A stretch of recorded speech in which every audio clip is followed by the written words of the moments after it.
Mark Johnson se tenait devant le miroir de sa salle de bain luxueuse, ajustant sa cravate en soie italienne avec un sourire satisfait. Aujourd'hui serait le jour parfait. Le baptême de son fils nouveau-né, Marcus Jr., allait réunir tout le gratin d'Atlanta. Sa nouvelle femme, Vanessa, une mannequin de 26 ans, avait organisé une cérémonie somptueuse dans l'église la plus prestigieuse de Buckhead. 300 invités. Un orchestre. Un traiteur étoilé. Tout était calculé pour montrer sa réussite éclatante. Mais ce n'était pas suffisant. Non, Mark voulait un dernier triomphe. Il voulait qu'Emily voie ce qu'elle avait perdu. Emily, son ex-femme, celle qu'il avait quittée 3 ans plus tôt quand les médecins avaient confirmé qu'elle ne pourrait jamais avoir d'enfant. Il avait glissé son invitation dans une enveloppe crème, sachant pertinemment la cruauté de son geste. C'était une gifle, une humiliation calculée, et il en savourait chaque parcelle. Pourtant, quand les portes de l'église s'ouvrirent ce matin de juin ensoleillé, ce fut Mark qui reçut le choc de sa vie. Emily entra, radieuse dans une robe bleu marine élégante, tenant par la main non pas un, mais 3 magnifiques enfants. 2 petits garçons en costume miniature et une fillette avec des nattes ornées de rubans blancs. Tous les 3 avaient environ 2 ans. Des triplés. Le sourire de Mark se figea. Son cœur s'arrêta. Comment était-ce possible? Avant de continuer cette histoire incroyable, je vous invite à vous abonner à la chaîne si ce n'est pas encore fait. Dites-moi en commentaire d'où vous me regardez, de quel pays, de quelle ville vous venez. L'église entière se retourna. Les murmures commencèrent immédiatement. Emily avançait dans l'allée centrale avec une grâce tranquille, ses 3 enfants marchant à ses côtés comme de petits princes et une princesse. Elle ne regardait pas Mark. Elle ne cherchait pas son regard.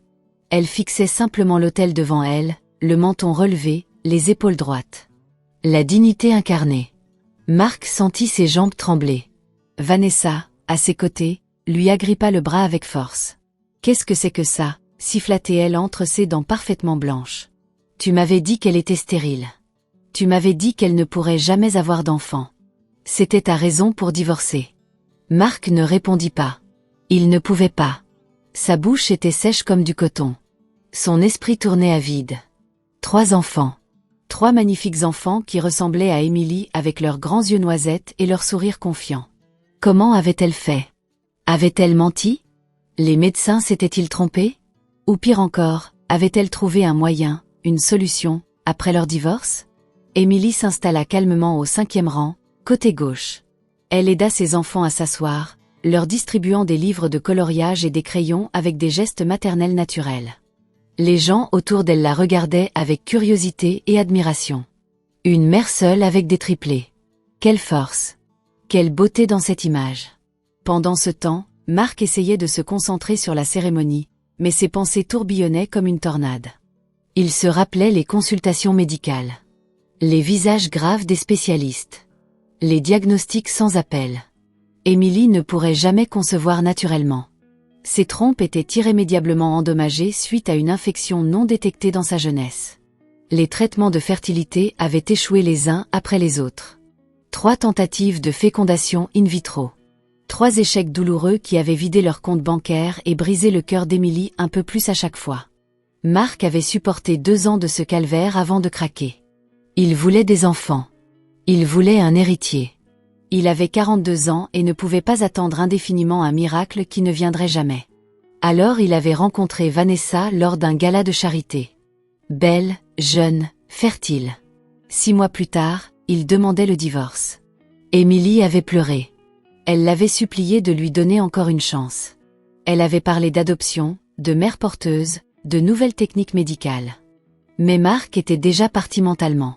Il avait signé les papiers, partagé leurs biens de manière équitable et tourné la page. Ou du moins, c'est ce qu'il croyait. 18 mois après le divorce, Vanessa était tombée enceinte. Mark avait exulté. Enfin, il allait être père. Mais tout au long de la grossesse de Vanessa, une petite voix dans sa tête murmurait parfois le nom d'Emily. Qu'était-elle devenue? Comment gérait-elle sa vie sans lui? Regrettait-elle de ne pas avoir pu lui donner ce qu'il voulait? Ces questions le taraudaient la nuit, même s'il les chassait rapidement. Il était heureux maintenant. Il avait ce qu'il voulait. Alors pourquoi cette petite graine de culpabilité refusait-elle de mourir complètement? L'invitation au baptême avait été son exorcisme. Un moyen de fermer définitivement ce chapitre. Montrer à Émilie qu'il avait réussi sans elle. Que sa décision avait été la bonne. Que la vie continuait et même prospérait sans elle dans le tableau. Mais maintenant, alors que le prêtre versait l'eau bénite sur le front de Marcus Junior, Marc ne pouvait s'empêcher de jeter des coups d'œil vers le 5e rang.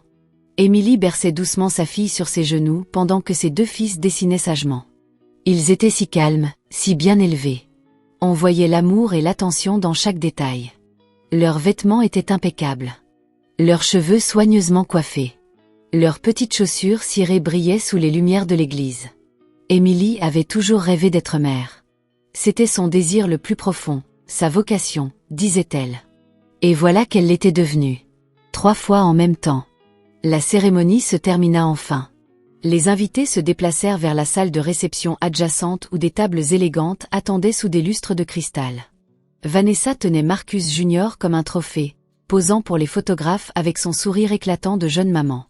Marc essayait de jouer son rôle de père comblé et d'hôte généreux, mais ses yeux cherchaient constamment Émilie dans la foule. Elle était là, près du buffet, aidant ses enfants à remplir leurs assiettes. Les gens s'approchaient d'elle, la complimentaient sur ses magnifiques triplés, lui demandaient leur âge, leur prénom. Elle répondait avec grâce et simplicité. Les garçons s'appelaient Joshua et Caleb. La fille, Naomi. Ils allaient avoir 3 ans dans 2 mois. Oui, c'était un défi d'élever 3 enfants seuls, mais c'était aussi la plus grande bénédiction de sa vie. Marc sentit quelque chose se tordre dans sa poitrine.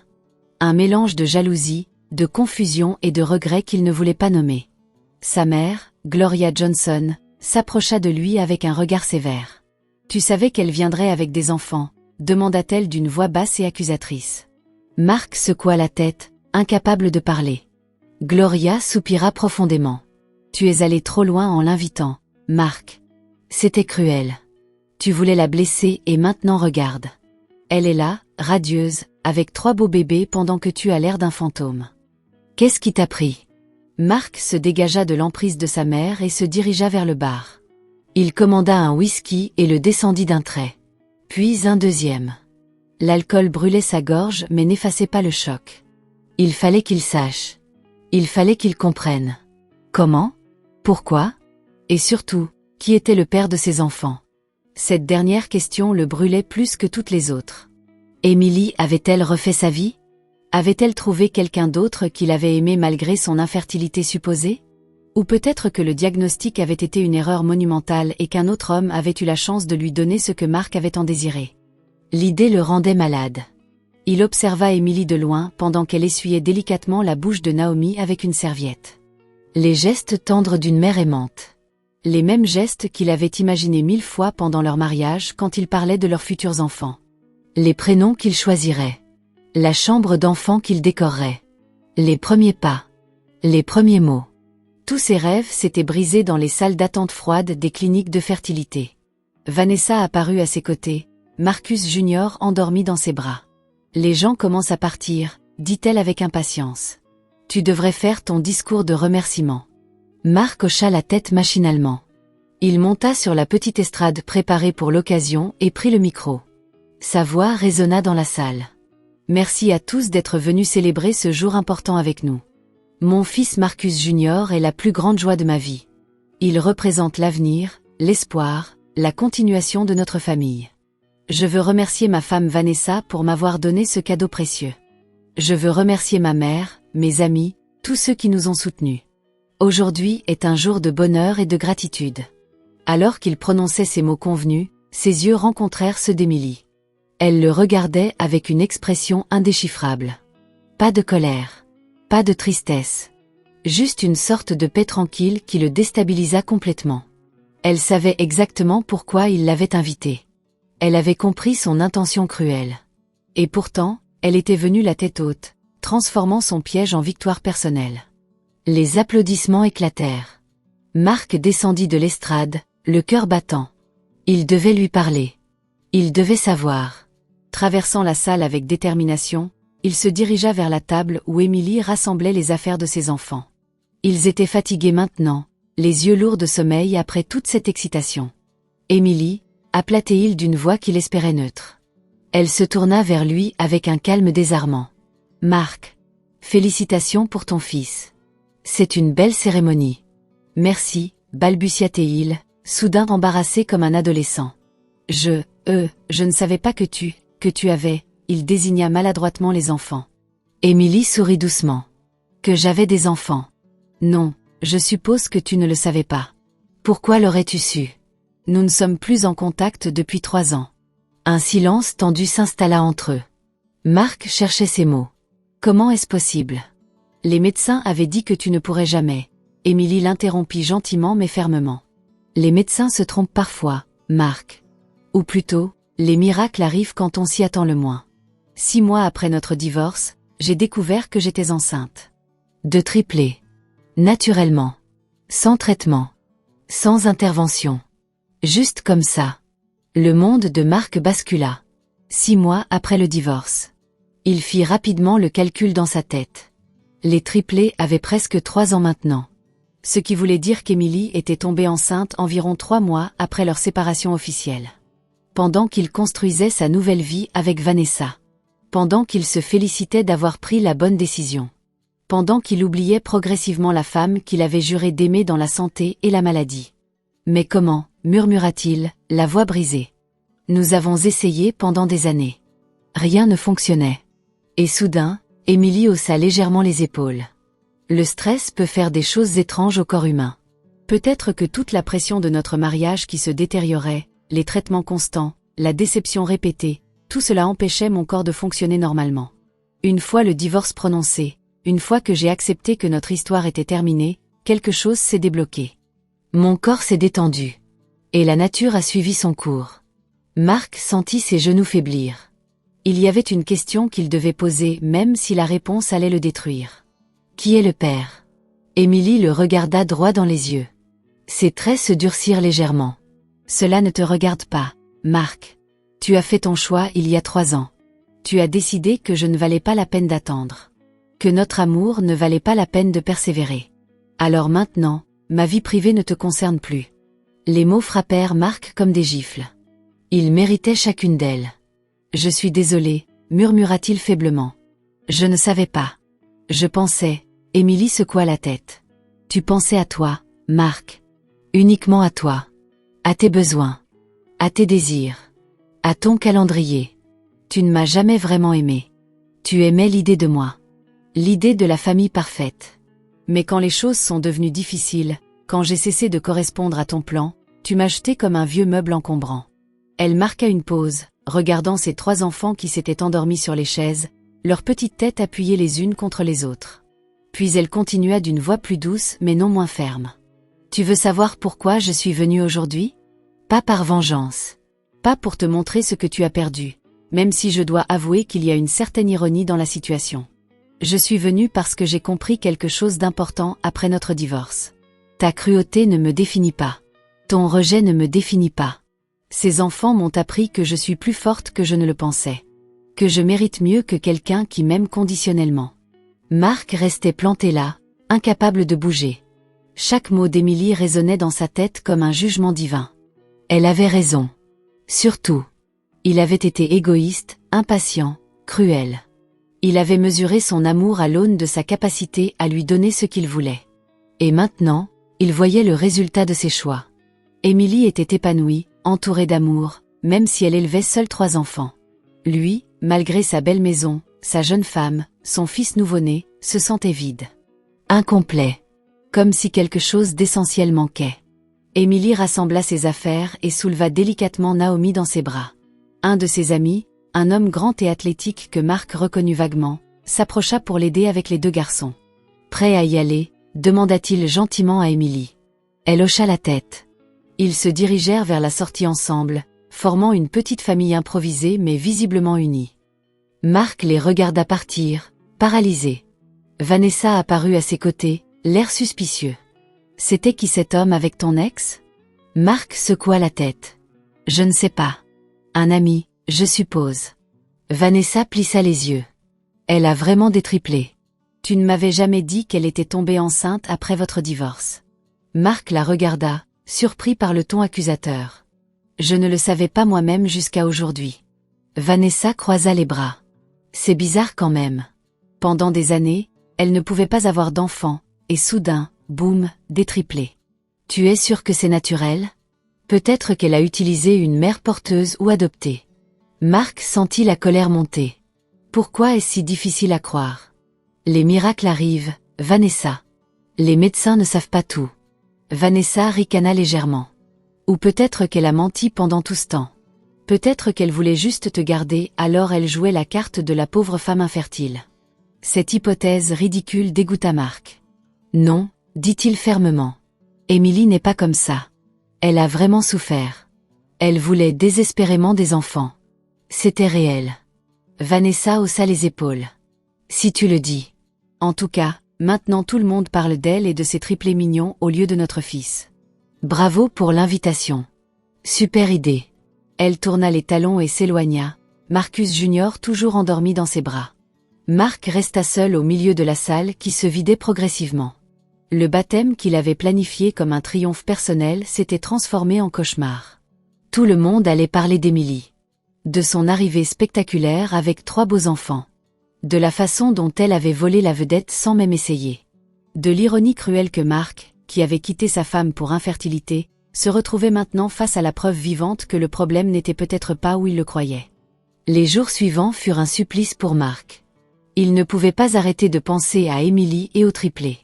Ses recherches sur les réseaux sociaux révélèrent peu de choses. Émilie avait un compte privé avec peu d'informations publiques. Mais il découvrit qu'elle travaillait maintenant comme directrice d'une organisation caritative pour enfants défavorisés. Elle semblait heureuse sur les quelques photos professionnelles disponibles. Radieuse même. Vanessa remarqua son obsession. « Tu passes ton temps à regarder ton téléphone », l'accusa-t-elle un soir alors qu'il était censé donner le bain à Marcus Junior. « Tu penses encore à elle, n'est-ce pas ?» Marc nia mollement mais Vanessa n'était pas dupe. « Je le savais, siffla-t-elle. Je savais que cette femme était encore dans ta tête. C'est pour ça que tu l'as invitée. Pas pour l'humilier mais pour la revoir. Pour vérifier si elle pensait encore à toi. Eh bien, félicitations Marc.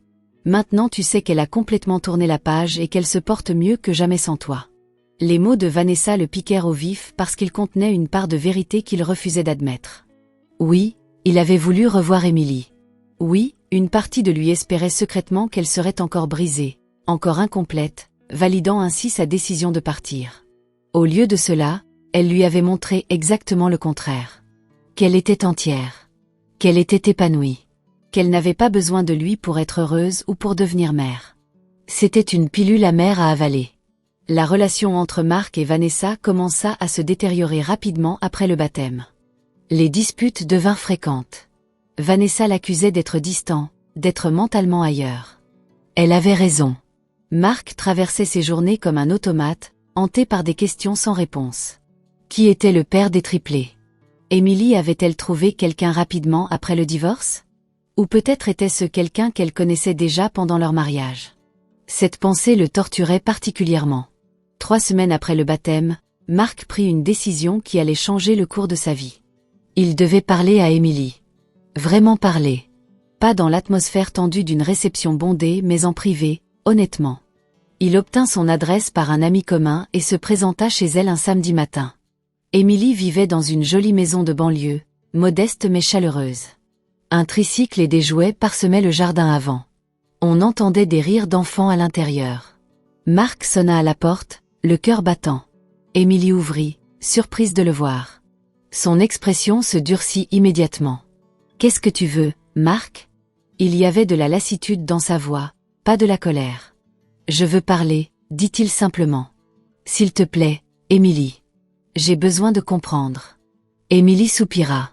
Elle regarda derrière elle où les triplés jouaient sous la surveillance d'une baby-sitter. Puis elle sortit sur le porche, fermant la porte derrière elle. « 5 minutes, dit-elle. C'est tout ce que je peux t'accorder. » Marc hocha la tête, reconnaissant. « Je suis désolé, commença-t-il. Pour tout. Pour t'avoir quitté. Pour t'avoir invité au baptême. C'était cruel et mesquin. J'essayais de... » Il s'arrêta, cherchant les bons mots. J'essayais de me convaincre que j'avais fait le bon choix. Émilie le regarda avec une expression indéchiffrable. « Et maintenant? As-tu réussi à te convaincre ?» Marc secoua la tête. « Non. Tout ce que j'ai réussi à faire, c'est réaliser que j'ai laissé partir la meilleure chose qui me soit jamais arrivée. » Émilie, Je t'en prie, l'interrompit-elle doucement. N'en dis pas plus. Il est trop tard pour ce genre de discours. Tu as fait ton choix. J'ai reconstruit ma vie. Je suis heureuse maintenant. Vraiment heureuse. Marc sentit les larmes lui monter aux yeux. Il lutta pour les contenir. Qui est leur père? Demanda-t-il d'une voix rauque. Dis-moi au moins ça. Est-ce que c'est quelqu'un que je connais? As-tu refait ta vie si vite après notre séparation? Émilie le fixa longuement avant de répondre. Sa voix était calme mais ferme.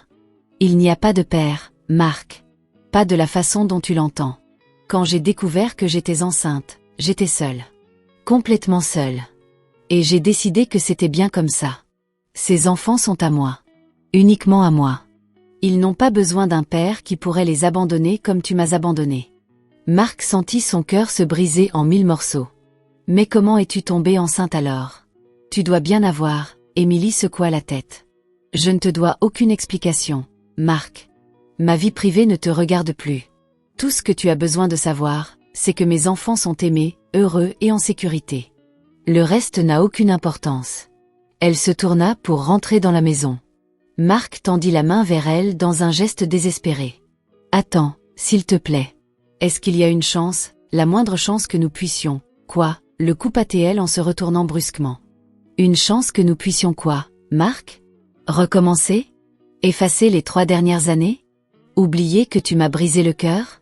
Les mots restèrent suspendus dans l'air comme une sentence. Marc ne savait plus quoi dire.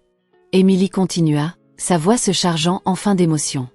Tu sais ce qui m'a fait le plus mal, Marc? Ce n'était pas que tu voulais des enfants. Je le voulais aussi.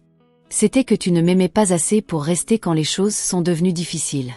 Tu m'as réduite à une fonction. Une usine à bébés défectueuse. Et quand je n'ai pas pu remplir cette fonction, tu m'as remplacée par un modèle plus récent. Comme si notre histoire, nos 10 ans ensemble, notre mariage, tout cela ne valait rien face à ton désir d'être père biologiquement. Les larmes coulaient maintenant librement sur les joues de Marc. Je sais, murmura-t-il. Je sais et je le regrette tellement. J'ai été égoïste et aveugle. Si je pouvais revenir en arrière, Émilie secoua la tête avec tristesse. Mais tu ne peux pas revenir en arrière, Marc. Aucun de nous ne le peut. Ce qui est fait. Tu as ta vie maintenant. Ta nouvelle femme. Ton fils. Et moi, j'ai la mienne. Mes 3 merveilleux enfants qui me donnent une raison de me lever chaque matin avec le sourire. La porte s'ouvrit derrière Émilie. Une petite voix d'enfant appela maman. Émilie se retourna, son visage s'adoucissant instantanément. Oui mon cœur, maman arrive. Elle regarda Marc une dernière fois. Au revoir, Marc. J'espère que tu trouveras la paix que tu cherches. Mais ne la cherche pas ici. Cette porte est fermée pour toujours. Elle rentra dans la maison, laissant Marc seul sur le porche. Il entendit les rires joyeux des enfants accueillant leur mère. Un tableau de bonheur domestique dont il ne faisait plus partie et ne ferait jamais partie. Il retourna à sa voiture, brisé. Les semaines qui suivirent furent les plus sombres de la vie de Marc. Il devint irritable, distrait. Ses performances au travail en souffrirent. Vanessa menaça de le quitter s'il ne se ressaisissait pas. Marcus Junior pleurait souvent et Marc se sentait incompétent face à ce petit être qui dépendait de lui. Il avait obtenu exactement ce qu'il voulait, un fils biologique, une nouvelle vie, et pourtant il n'avait jamais été aussi malheureux. Un soir, alors qu'il berçait Marcus Junior qui refusait de dormir, Marc réalisa quelque chose de fondamental. Il avait passé tant d'années obsédé par l'idée de devenir père qu'il n'avait jamais vraiment réfléchi à ce que cela signifiait. Être père, ce n'était pas juste la génétique ou transmettre son nom. C'était l'amour inconditionnel. La patience. Le sacrifice. Le dévouement. Toutes ces qualités qu'Émilie possédait naturellement et qu'il devait encore apprendre. Il regarda le visage de son fils, si paisible maintenant dans son sommeil. Ce petit garçon innocent ne méritait pas un père rongé par les regrets et les remords. Marcus Junior méritait le meilleur de lui-même. Tout comme Joshua, Caleb et Naomi méritaient le meilleur de leur mère. Et Émilie leur donnait exactement cela. Marc prit une décision cette nuit-là. Il devait lâcher prise. Accepter que certaines erreurs ne pouvaient pas être réparées. Que certaines portes, une fois fermées, restaient closes pour toujours. Il devait se concentrer sur sa propre famille, aussi imparfaite soit-elle, et essayer de devenir l'homme et le père qu'il aurait dû être depuis le début. Les mois passèrent. Mark fit des efforts consciencieux pour améliorer sa relation avec Vanessa et approfondir son lien avec Marcus Jr. Ce n'était pas facile. Vanessa était blessée par son absence émotionnelle et il fallut du temps pour regagner sa confiance. Mais lentement, péniblement, Mark apprit à être présent. Vraiment présent. Pas juste physiquement mais émotionnellement aussi. Il démissionna de son poste exigeant pour un emploi moins stressant qui lui permettait de passer plus de temps à la maison. Il changeait les couches, donnait les biberons de nuit, chantait des berceuses maladroites. Il découvrait enfin la paternité dans toute sa réalité brute et épuisante. Et progressivement, il tomba vraiment amoureux de son fils. Pas de l'idée de son fils ou de ce qu'il représentait, mais du petit être unique avec sa personnalité naissante, ses sourires édentés, sa façon de s'accrocher aux doigts de Mark avec ses petites mains potelées. 1 an après le baptême désastreux, Mark tomba par hasard sur Emily dans un parc. Elle était là avec ses 3 enfants qui jouaient joyeusement sur les balançoires. Un homme était avec elle, le même qui l'avait aidé à sortir de la réception. Ils riaient ensemble, partageant une complicité évidente. Mark sentit une pointe de jalousie mais aussi, de façon surprenante, un soulagement. Emily méritait d'être heureuse. Elle méritait quelqu'un qui l'aimerait inconditionnellement. Il s'approcha lentement, incertain. Emily le vit et son expression se figea brièvement avant de se détendre. « Mark, dit-elle poliment. Comment vas-tu ? » « Bien, répondit-il honnêtement. Mieux qu'avant en tout cas. Et toi ? » Elle sourit. « Très bien. Je te présente David, mon fiancé. » David tendit la main et Mark la serra, avalant sa fierté. David était chaleureux, authentique. On voyait immédiatement qu'il adorait Emily et les enfants. Alors c'est lui, ne put s'empêcher de demander Mark. « Le père ?» David et Emily échangèrent un regard. Emily soupira doucement. « Non, Mark. David et moi nous sommes rencontrés il y a seulement 6 mois. Les enfants ont presque 4 ans maintenant. Fais le calcul. » Mark fronça les sourcils, confus. Alors qui, Emily l'interrompit gentiment. « Mark, il est temps que tu saches la vérité.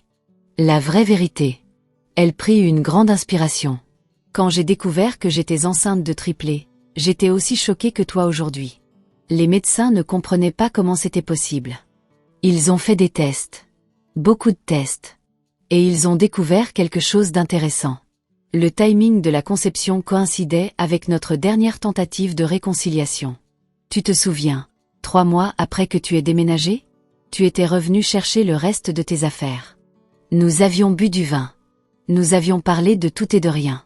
Et une chose en avait entraîné une autre. Le monde de Mark s'arrêta de tourner. Tu veux dire que, Emily hocha la tête lentement. Oui, Mark. Tu es leur père biologique. Joshua, Caleb et Naomi sont tes enfants. Nos enfants. Mark sentit ses jambes se dérober sous lui. Il s'assit lourdement sur un banc à proximité. C'est impossible, murmura-t-il. Tu aurais dû me le dire. Tu aurais dû, pourquoi ? Demanda Emily, sa voix soudain dure. Pour que tu reviennes par obligation. Par culpabilité ? Pour que tu te sentes piégé une 2e fois. Non, merci. J'ai appris quelque chose d'important, Mark. Je mérite mieux que quelqu'un qui reste parce qu'il y est obligé.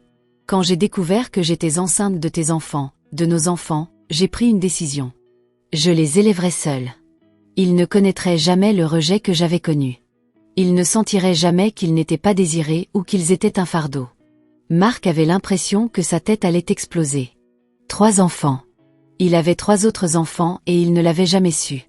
Pendant tout ce temps, alors qu'il se réjouissait de la naissance de Marcus Jr., ses 3 premiers enfants grandissaient à quelques kilomètres de lui. « Mais tu n'avais pas le droit », protesta-t-il faiblement.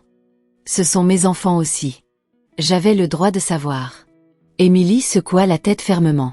« Tu as perdu ce droit quand tu m'as quitté, Mark. Quand tu as décidé que je ne valais rien parce que je ne pouvais pas te donner d'enfants. L'ironie suprême, c'est que je pouvais. Mon corps en était capable. Mais seulement après que toute la pression et le stress de notre mariage mourant aient disparu. Les triplés sont un miracle, oui. Mais un miracle qui est arrivé parce que j'ai enfin été libérée d'une relation toxique. » David intervint doucement, posant une main protectrice sur l'épaule d'Emily. « Je pense que nous devrions y aller. Les enfants ont besoin de déjeuner. » Emily hocha la tête. Elle regarda Mark une dernière fois, ses yeux brillants d'émotions mélangées. Je ne veux pas te faire du mal, Marc. Mais je ne te laisserai pas perturber la vie que j'ai construite pour mes enfants. Si un jour tu veux faire partie de leur vie, il faudra que ce soit pour les bonnes raisons. Pas par culpabilité. Pas par obligation. Mais par amour réel et désintéressé. Es-tu capable de ça? Marc ne savait pas comment répondre. Émilie ne lui laissa pas le temps. Pense-y, dit-elle simplement. Quand tu auras une réponse, tu sauras où me trouver. Elle appela les enfants qui coururent vers elle, pleins d'énergie et de joie. Marc les regarda partir, ces trois petits êtres qui étaient une partie de lui sans le savoir. Il rentra chez lui dans un état second. Vanessa remarqua immédiatement que quelque chose n'allait pas. « Qu'est-ce qui s'est passé ?» demanda-t-elle avec inquiétude. Marc s'assit lourdement sur le canapé. « Je dois te dire quelque chose », commença-t-il. « Quelque chose qui va tout changer. » Il lui raconta tout. La rencontre dans le parc. La révélation d'Émilie. Les triplés qui étaient ses enfants biologiques. Vanessa l'écouta en silence, son visage passant par une gamme d'émotions, choc, incrédulité, colère, tristesse. Quand il eut terminé, elle resta silencieuse pendant ce qui sembla une éternité. Puis elle demanda d'une voix tremblante, « Qu'est-ce que tu veux faire ?» Marc secoua la tête. « Je ne sais pas. Je ne sais vraiment pas. Une partie de moi veut connaître ses enfants. Ils sont mon sang. Mais l'autre partie sait qu'Émilie a raison.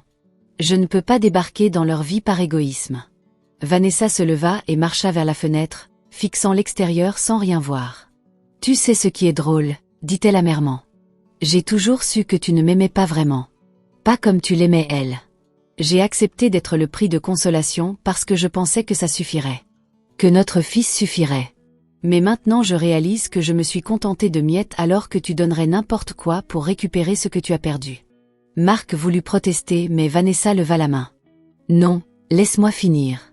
Je mérite mieux que ça, Marc. Marcus Junior mérite mieux que ça. Un père qui est complètement présent, pas hanté par le passé et les erreurs qu'il a commises. Je pense que nous avons besoin de temps séparés. Pour réfléchir à ce que nous voulons vraiment. » Les mois qui suivirent furent une période de profonde introspection pour Marc. Il et Vanessa se séparèrent temporairement. Il gardait Marcus Junior la moitié du temps, apprenant vraiment à être père sans distraction. Pendant ces moments de solitude, il réfléchissait intensément à la question d'Émilie. Qu'est-ce qu'il voulait vraiment? Pourquoi voulait-il connaître les triplés? Était-ce de l'amour authentique ou de l'ego blessé? Il consulta un thérapeute qui l'aida à démêler ses émotions complexes. Progressivement, Marc réalisa quelque chose de crucial. Il ne pouvait pas effacer le passé. Il ne pouvait pas récupérer Émilie. Leur chapitre était définitivement clos. Mais il pouvait peut-être, avec beaucoup de travail et d'humilité, construire une relation avec les triplés. Pas comme un père qui essaie de rattraper le temps perdu, mais comme un adulte responsable qui contribue positivement à leur vie. 6 mois après la révélation, Marc contacta Émilie. Ils se rencontrèrent dans un café, seuls. Marc était nerveux mais déterminé. « J'ai beaucoup réfléchi, dit-il. À ce que tu m'as demandé. Pourquoi je veux faire partie de leur vie. » Émilie l'écouta attentivement, son expression neutre. Marc continua. « Au début, je voulais les connaître par culpabilité. Pour réparer mes erreurs. Mais j'ai réalisé que ce n'était pas une bonne raison. Ce serait leur imposer le poids de mes regrets.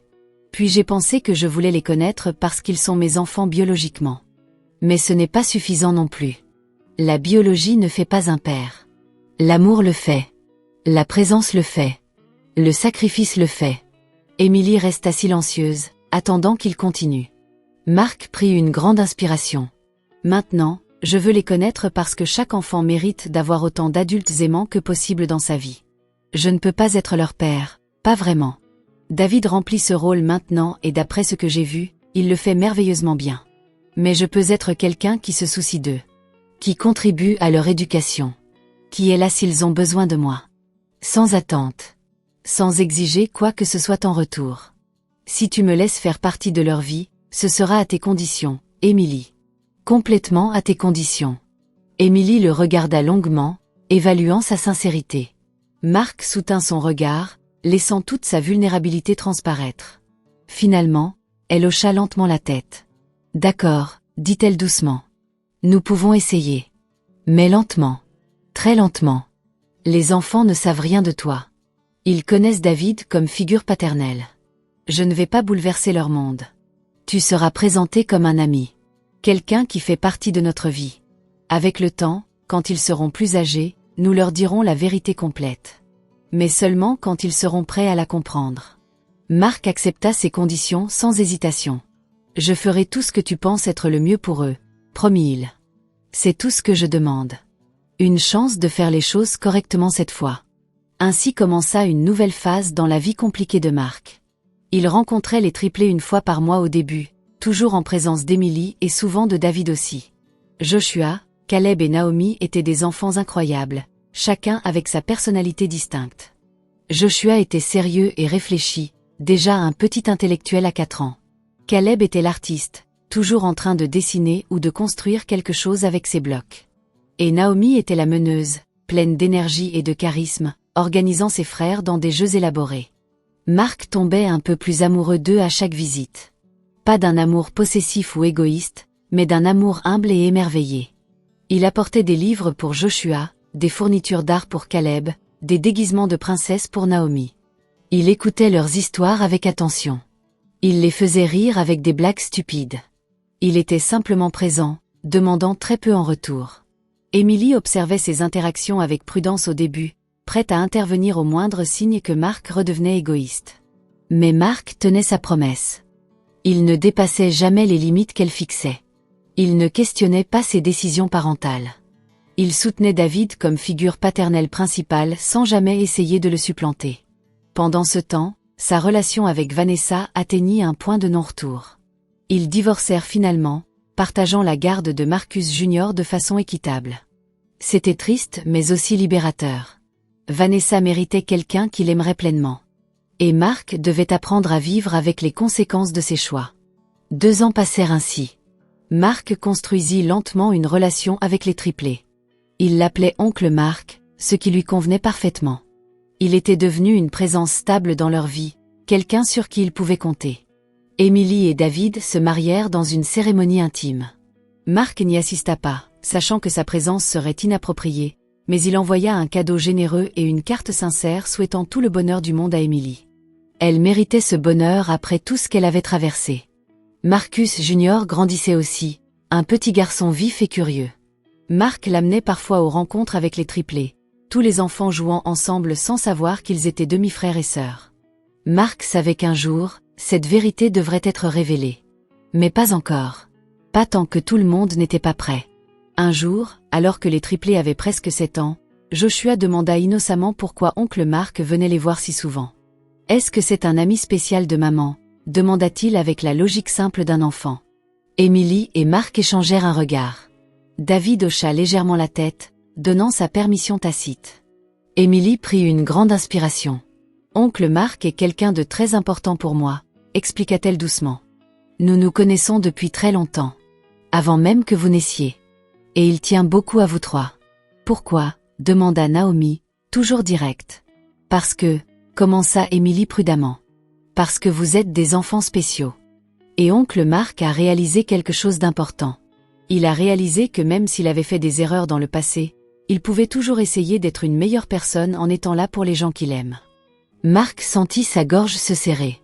C'était la version la plus simple de la vérité, adaptée à leur âge. Un jour, quand ils seraient adolescents ou jeunes adultes, ils apprendraient toute l'histoire. Les choix difficiles. Les regrets. Les leçons apprises. Mais pour l'instant, cette explication suffisait. Caleb, qui avait écouté en silence, vint vers Marc et lui prit la main. « Je suis content que tu viennes nous voir, oncle Marc. Tu es sympa.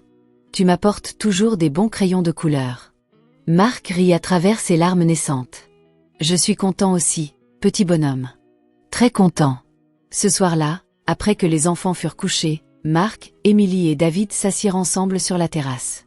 Émilie servit du thé et ils restèrent en silence pendant un moment, écoutant les grillons chanter dans l'obscurité. « Merci, » dit finalement Marc, sa voix rauque d'émotion. « Merci de m'avoir donné cette chance. Je ne la mérite pas mais je ferai tout pour la justifier. » Émilie le regarda avec une douceur qu'il n'avait pas vue depuis des années. « Tu as changé, Marc. Vraiment changé. Ce n'est pas facile pour un homme d'admettre ses erreurs et de travailler sincèrement à les corriger. Tu le fais. Ça compte. David ajouta, les enfants ont de la chance d'avoir autant de gens qui les aiment. C'est tout ce qui compte à la fin. Pas les erreurs du passé. Pas les circonstances compliquées. Juste l'amour. Marc hocha la tête, profondément touché par la générosité de cet homme qui aurait pu le rejeter mais avait choisi l'inclusion. Les années continuèrent de s'écouler. Les triplés devinrent des enfants brillants et équilibrés. Joshua excellait à l'école, déjà fasciné par les sciences. Caleb développait un talent artistique remarquable, ses dessins ornant tous les murs de la maison d'Émilie. Naomi était devenue une danseuse passionnée, gracieuse et déterminée. Marcus Junior aussi s'épanouissait, aimé par ses deux parents malgré leur divorce. Marc avait enfin appris l'art d'être un bon père. Pas un père parfait, personne ne l'était, mais un père présent, attentif, aimant. Il assistait aux récitals de danse de Naomi, aux expositions d'art de Caleb, aux compétitions de sciences de Joshua. Il était là, constamment, sans demander de reconnaissance spéciale. Juste un adulte de plus dans leur village de soutien. Émilie observait tout cela avec satisfaction.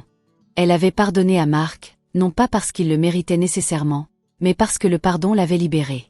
Elle n'était plus définie par sa douleur passée. Elle était définie par l'amour qu'elle donnait et recevait chaque jour. Quand les triplés eurent 15 ans, Émilie et David prirent la décision de leur révéler la vérité complète. Ils étaient assez mûrs maintenant pour comprendre la complexité des relations adultes. Un dimanche après-midi, toute la famille élargie se réunit. Marc était là, avec Marcus Junior qui avait maintenant 13 ans. Émilie prit la parole, sa voix calme mais chargée d'émotion. Les enfants, nous avons quelque chose d'important à vous dire. Quelque chose que nous aurions peut-être dû vous dire plus tôt, mais nous attendions le bon moment. Joshua, toujours perspicace, sembla deviner avant même qu'elle termine.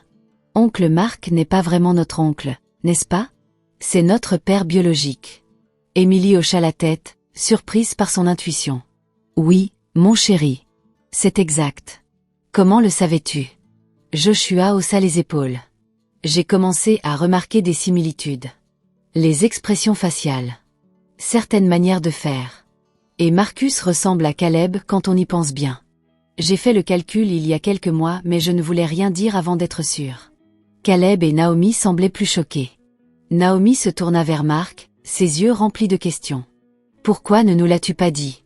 Pourquoi tu n'étais pas là quand nous étions bébés? Marc prit une grande inspiration. C'est une longue histoire, ma chérie. Et ce n'est pas une histoire dont je suis fière. J'ai fait des erreurs terribles.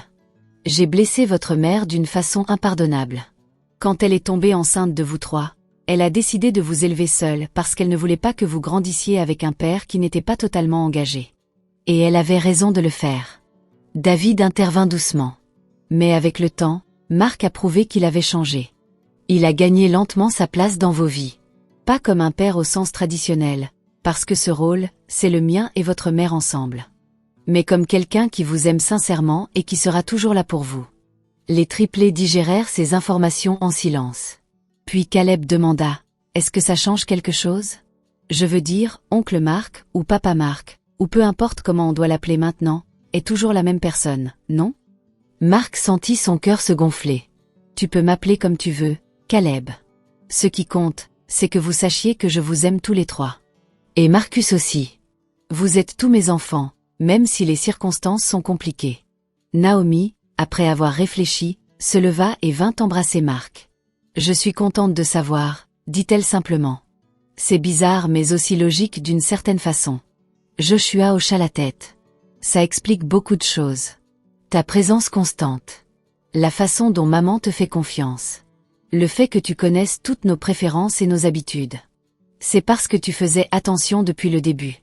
Marcus Junior, qui avait écouté tout cela en silence, demanda timidement. Alors ils sont mes frères et ma sœur pour de vrai? Pas juste mes amis? Marc sourit à travers ses larmes. Oui, mon grand. Pour de vrai.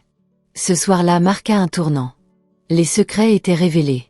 La vérité était au grand jour. Et à la surprise de Marc, cela ne détruisit rien. Au contraire, cela renforça les liens. Les années de présence constante, de fiabilité, d'amour désintéressé avaient construit une fondation solide. Les triplés continuèrent d'appeler David papa. parce que c'était lui qui avait été là chaque jour, à chaque moment important. Mais ils intégrèrent Marc dans leur vie d'une façon plus profonde, le reconnaissant comme leur père biologique tout en respectant les rôles que chacun avait joués. Marcus Junior, de son côté, était ravi d'avoir enfin officiellement 3 frères et sœurs supplémentaires. Les enfants passaient de plus en plus de temps ensemble, créant leur propre lien de fratrie. Émilie regardait tout cela avec émerveillement.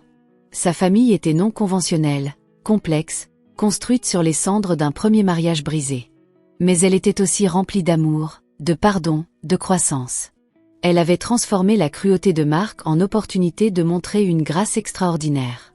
Et en retour, elle avait obtenu quelque chose qu'elle n'aurait jamais imaginé possible il y a des années.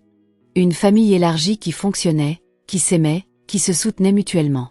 Marc, pour sa part, avait finalement appris les leçons que la vie essayait de lui enseigner depuis le début. Que l'amour ne se mesure pas en termes biologiques ou en attentes remplies. Que la paternité est un privilège qui se gagne par la présence et le dévouement, pas par la génétique seule. Que le pardon est possible quand on fait le travail difficile de changement authentique. Il n'avait pas récupéré Émilie. Cette porte était fermée pour toujours et c'était bien ainsi. Elle avait trouvé son bonheur avec David, un homme meilleur que Marc ne l'avait jamais été pour elle. Mais Marc avait gagné quelque chose de différent et peut-être de plus précieux. Il avait gagné la possibilité de contribuer à la vie de 4 enfants extraordinaires. Il avait gagné la paix intérieure qui vient de réparer ses erreurs autant que possible. Il avait gagné le respect d'une femme qui l'avait profondément blessé mais qui avait choisi la grâce plutôt que la vengeance. Des années plus tard, lors du mariage de Naomi, Marc et David se retrouvèrent côte à côte, regardant la belle jeune femme qu'elle était devenue. « Elle nous a bien eus, n'est-ce pas ?» dit David avec un sourire. Marc rit. « Tous les 3 nous ont bien eus. Ils sont devenus des adultes incroyables malgré le désordre que nous, les adultes, avons créé. » David hocha la tête. « Tu sais, Marc, quand Émilie m'a parlé de toi pour la première fois, j'étais méfiant. Je pensais que tu allais essayer de reprendre ta place, de perturber leur vie. Mais tu as fait quelque chose de plus difficile. Tu as accepté ta place dans l'ombre, tu as fait le travail sans demander la gloire. C'est du courage. » Marc sentit sa gorge se serrer. « J'avais une dette, dit-il simplement. Envers Émilie. Envers les enfants. Envers moi-même. Je ne pourrai jamais complètement la rembourser mais j'essaie chaque jour. » David posa une main sur l'épaule de Marc. « Tu as réussi, mon ami. Regarde autour de toi. 4 enfants heureux, équilibrés, qui savent qu'ils sont aimés par toute une tribu de gens qui se soucient d'eux. C'est ta rédemption. » Émilie les rejoignit, radieuse dans sa robe de mère de la mariée. « Vous deux, en train de philosopher ?» Marc et David échangèrent un regard complice. « Juste en train d'admirer notre travail commun, » dit Marc avec un sourire. Émilie les regarda tous les deux avec affection. « Vous savez, » dit-elle doucement, « si quelqu'un m'avait dit il y a 20 ans que je serais ici aujourd'hui, avec 2 hommes formidables partageant la joie du mariage de ma fille, notre fille, je ne l'aurais jamais cru. La vie est étrange. Elle nous brise de façon que nous ne comprenons pas sur le moment. Mais parfois, si nous sommes chanceux et si nous travaillons assez dur, elle nous reconstruit plus forts et plus sages. » Marc hocha la tête, ému. « Merci, Émilie. Pour tout. Pour avoir été la personne que je n'ai pas su être. Pour avoir donné aux enfants tout ce dont ils avaient besoin. Pour m'avoir permis de faire partie de leur vie même quand je ne le méritais pas. » Émilie sourit. « Nous avons tous grandi, Marc. Toi, moi, même David qui est arrivé au milieu de tout ce chaos et a accepté de nous aimer tous tels que nous étions. C'est ça la vraie famille. Pas le sang ou les circonstances mais le choix conscient de rester, de grandir, d'aimer. » Sur la piste de danse, Naomi dansait avec David pour la danse traditionnelle père-fille. Puis, à la surprise de tous, elle fit signe à Marc de les rejoindre. Il hésita, ne voulant pas empiéter sur ce moment. Mais Naomi insista, ses yeux brillants. « Viens, » dit-elle. « Tu fais partie de cette histoire aussi. » Marc rejoignit maladroitement sur la piste de danse, et tous les 3 dansèrent ensemble, Naomi au milieu, tenant les mains de ses 2 pères. Les invités applaudirent, touchés par cette image de famille moderne et résiliente. Joshua et Caleb, debout avec Marcus Junior à leur côté, regardaient avec des sourires émus. « C'est bizarre mais c'est beau », murmura Caleb. « On a eu de la chance finalement. D'avoir tant de gens qui nous aiment. » Joshua hocha la tête. « Maman avait raison depuis le début. L'amour n'est pas limité ou exclusif. Plus il y en a, Mieux c'est. Marcus Junior ajouta, « Je suis content que vous soyez mes frères. Même si ça a pris du temps pour que tout le monde l'admette officiellement. » À la fin de la soirée, Marc se retrouva seul un moment sur la terrasse du lieu de réception. Il regardait les étoiles, réfléchissant au voyage improbable qui l'avait amené ici. De l'homme égoïste et impatient qui avait abandonné sa femme dans son moment le plus vulnérable, à l'homme qui se tenait maintenant entouré d'une famille qu'il avait presque détruite mais qu'il avait accueillie malgré tout. Ce n'était pas l'histoire qu'il avait imaginée quand il avait envoyé cette invitation cruelle au baptême il y a tant d'années. Il avait voulu humilier Émilie, lui montrer qu'il avait gagné sans elle. Au lieu de cela, elle lui avait montré ce que signifie vraiment gagner dans la vie. Ce n'est pas accumuler des trophées ou prouver sa supériorité. C'est construire des relations authentiques. C'est grandir à travers les défis. C'est choisir la grâce quand la vengeance serait plus facile. C'est aimer sans condition et pardonner même l'impardonnable. Émilie sortit sur la terrasse et vint se tenir à côté de lui. « Belle nuit », dit-elle doucement. Marc hocha la tête. « Belle vie », corrigea-t-il. « Contre toute attente. » Émilie rit doucement. « Oui, contre toute attente en effet. » Ils restèrent en silence pendant un moment, confortables dans la compagnie l'un de l'autre d'une façon qui aurait été impossible il y a des années. « Tu sais ce qui m'épate le plus », dit Émilie finalement. « C'est que nous avons tous les deux eu exactement ce que nous voulions, juste pas de la façon dont nous l'imaginions. Tu voulais des enfants et tu en as 4 maintenant. Je voulais être mère et je le suis 3 fois. Nous voulions tous les deux le bonheur et nous l'avons trouvé, même si le chemin était tortueux et douloureux. » Marc sourit tristement. « J'aurais aimé emprunter un chemin moins destructeur. J'aurais aimé ne pas t'avoir fait de mal. » Émilie se tourna vers lui. « Moi aussi. Mais peut-être que certaines leçons ne peuvent être apprises que de la manière difficile. Peut-être que nous devions être brisés pour être reconstruits correctement. » Marc hocha la tête. Il n'y avait rien à ajouter. Tout avait été dit au fil des années. Toutes les excuses. Tous les pardons.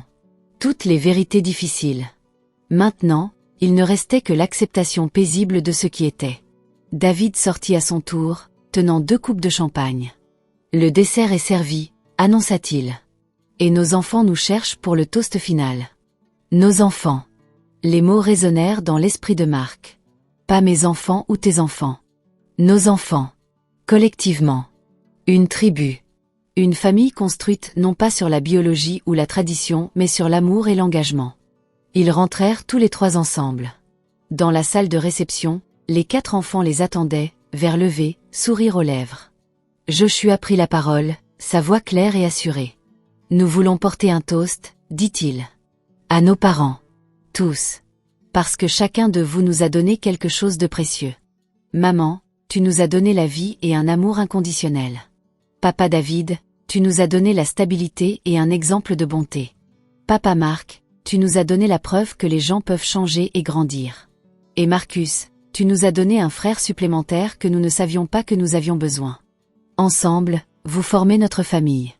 Imparfaite, compliquée, mais remplie d'amour. » Caleb ajouta, « À la famille, peu importe sa forme. » Naomi leva son verre plus haut.